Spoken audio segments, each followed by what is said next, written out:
This is Standing Watch. And now, Evangelist Norbert Link. Greetings, everyone, and welcome back to our Standing Watch program. Today I'd like to talk to you about anti-Semitism. Anti-Semitism that is growing in the United States of America, but even though I will talk about the USA, these events find their parallels in other countries as well, in Europe, the United Kingdom, Canada. And I'd like to address the issue insofar as both the left and the right is concerned. Let's start with the events in New York City. Newsmax wrote on November 4, Democratic Socialist Zohran Mamdani has been elected mayor of New York City. The earth-shaking result makes Mamdani the first Muslim mayor in the city's history. His victory cements the left's grip on the city's Democrat base and signals a national shift in urban politics. But critics warn his expensive spending plans could drive out businesses and accelerate New York's fiscal decline. Mamdani ran on an unabashedly socialist platform, promising fare-free buses, universal child care, a city-run grocery store in each borough, a $30 minimum wage by 2030, and new taxes on corporations and high earners. He has been branded a socialist and communist, even Marxist, by many critics, including President Donald Trump, who labeled Mamdani a 100% communist lunatic in a June 24 post on Truth Social. Trump also said Monday on Truth Social that it was highly unlikely he would contribute federal funds other than the very minimum as required to New York City should Mamdani be elected mayor. Almost 800,000 New Yorkers said they would flee the city if Mamdani won. 9% of New Yorkers would definitely leave the city, which has a population of roughly 8.5 million. I would also like to add that many have already left New York City, quite a few of them the rich and the wealthy.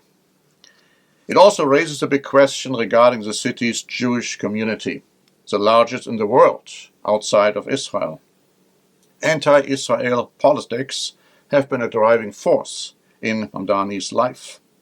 He has repeated his contention that he would use NYPD resources to arrest Israeli Prime Minister Benjamin Netanyahu following the International Criminal Court's warrant over alleged war crimes in the Gaza Strip. Political analysts said Mamdani's victory could deepen the ideological divide within the Democratic Party and test whether New York can sustain a socialist experiment amid rising debt and public safety fears. The point I like to emphasize right now, it's going to be a shift in the Democratic Party toward the radical left. Not that they all become radical leftists, but it's going to be a shift towards it, and anti-Semitism will rise in that party. The Jerusalem Post wrote on November 4, just prior to Mamdani's confirmed victory. Mamdani has been called a raging anti-Semite, a terrorist sympathizer, an ardent socialist, a polarizing figure, language that reflects why the campaign has become a global story. Mamdani's own words have amplified concerns. In 2021, he said anti-Israel BDS, which means boycott, divestment, and sanctions activism, were the crux of the reason he joined the Democratic Socialists of America. And in October, he wrote that Prime Minister Benjamin Netanyahu has launched a genocidal war, framing Israel's actions in the most extreme moral terms. If he wins, and of course by now he has, this is a clear message for the Democratic Party. Anti-Semites can lead. They are no longer in the margins. They are no longer in the margins. They become more and more mainstream within the Democratic Party. This means that being a supporter of a boycott of Israel not just West Bank goods, but also sovereign Israel, is normal. This means the globalization, the Intifada, Palestinian uprising against Israel, occupation for the West Bank and Gaza Strip, as he calls it, is a relevant call for destroying the only Jewish state in the world. If Mamdani wins, this is a very bad situation for Jews, for Israel, and for America. And still, many Jews, we are told about 31%, voted for him. Now, Trump calls them stupid, but they voted for him. How can Jews vote for a guy who is clearly anti-Jewish, anti-Semitic? It reminds me of the situation in Germany when Hitler came to power. And many Jews voted for him. And many bankers voted for him. Why? Well, because they said, oh, that is just hyperbole. Hitler doesn't really mean that, what he is saying. He just says it in order to get political gains. How wrong they were. Now, Hitler was called a National Socialist. Let's never forget that. Here we see something very similar. And the Jews who voted for him are very naive, to say the least. Now, that's the situation on the left. Now, what is the situation on the right? Wired wrote on November 4. Nick Fuentes, a white nationalist known for his deeply anti-Semitic, racist, and misogynist worldview, that means hatred, dislike, or prejudice against women, just might be tearing the Republican Party apart. The schism was triggered last Tuesday when former Fox News host Tucker Carlson released an in-depth interview with Fuentes, the leader of the so-called America First movement, who has denied the Holocaust and who has praised Hitler. During the interview, Fuentes waxed anti-Semitic about the threat apparently posed by organized Jewry in America, while Carlson slammed figures like Senator Ted Cruz and former President George W. Bush as being Christian Zionists who have been seized by his brain virus.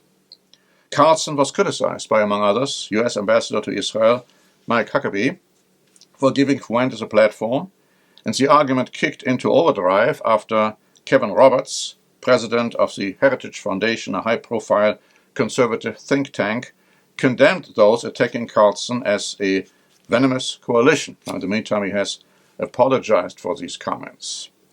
Roberts' comments triggered a massive split on the right, with everyone from prominent podcasters and influencers to senators and other lawmakers weighing in to attack or defend Roberts and Carlson. The debate continued to rage over the weekend as many claimed the situation was a reflection of a broader concern about a perceived rise in anti-Semitism within the mega movement. Now, after the interview, Fuentes wrote, "No to Benjamin Netanyahu, no to genocide and ethnic cleansing, no to the Christ-hating Talmud, no to Greater Israel, no to our Jewish oligarchy." In recent months, Fuentes' follower numbers on platforms like X and the alternative video sharing platform Rumble have skyrocketed. And the Wrap added on November 5, Tucker Carlson's decision to interview 27-year-old white nationalist Nick Fuentes for over 2 hours last week sent shockwaves through conservative media circles. But Carlson's failure to seriously challenge Fuentes does not seem to have hurt his popularity. The YouTube post of the interview has 5.1 million viewers. Now, this was November 3. In the meantime, it got much higher. His X post with a 2-hour conversation, 17.3 million. But again, this was only November 3. And so the New York Times on November 3 drew an interesting, provocative comparison. They said, Charlie Kirk, the conservative influencer who was assassinated in September, and Nick Fuentes, the young Hitler-loving white nationalist at the center of a growing schism on the right, were bitter enemies. Fuentes despised Kirk for his support of Israel. After Kirk was murdered, Fuentes continued his attacks on Turning Point. In such an atmosphere, one might think that Fuentes' stock on the right would have fallen. Instead, it's risen higher than ever, revealing a seemingly unstoppable ratchet of radicalization on the right. Jews are running society. Women need to shut up, he said in March. Blacks need to be imprisoned for the most part. His sneering, proudly transgressive attitude has made him a hero to legions of mostly young men who resent all forms of political gatekeeping. All of this leads to the inevitable elevation of Fuentes, Kirk's foe, into his successor. Now there are worlds dividing the two, but we are here talking about popularity. And here comes Fuentes, an anti-Semite, who is becoming more and more popular within the right. So you have both the left and the right becoming more and more anti-Semitic. And that is very interesting and telling in the light of biblical prophecy. Now let me just say that anti-Semitism is completely and totally against biblical teaching. Jesus was a Jew. He came from the house of Judah. He said, salvation is from the Jews. He said that in the Gospel according to John. The New Testament was initially completely Jewish. All the original apostles were Jews. And we also read that in the future, Christ, when he has returned, people will ask the Jews to lead them to the Messiah. Why? Because Jesus is going to rule in Jerusalem, sitting on the throne of David, a Jew. And Jews and Gentiles will repent, as we read in the Bible, and they will live side by side in harmony and peace. Now that is then after Christ has returned, but the Bible also tells us what's going to happen prior to Christ's return. We read that all nations will gather to battle against Jerusalem, and many will try to destroy the Jewish people so that the name of Israel will no longer be remembered. But God will not allow this to happen. He will come to defend the inhabitants of Jerusalem, as you read in the book of Zechariah. I would say we are getting closer and closer to these events. Thank you very much for listening. This is Norbert Link for the Standing Watch program. Standing Watch is a presentation by the Church of the Eternal God, P.O. Box 270519, San Diego, California 92198. More information is also available at our website, eternalgod.org.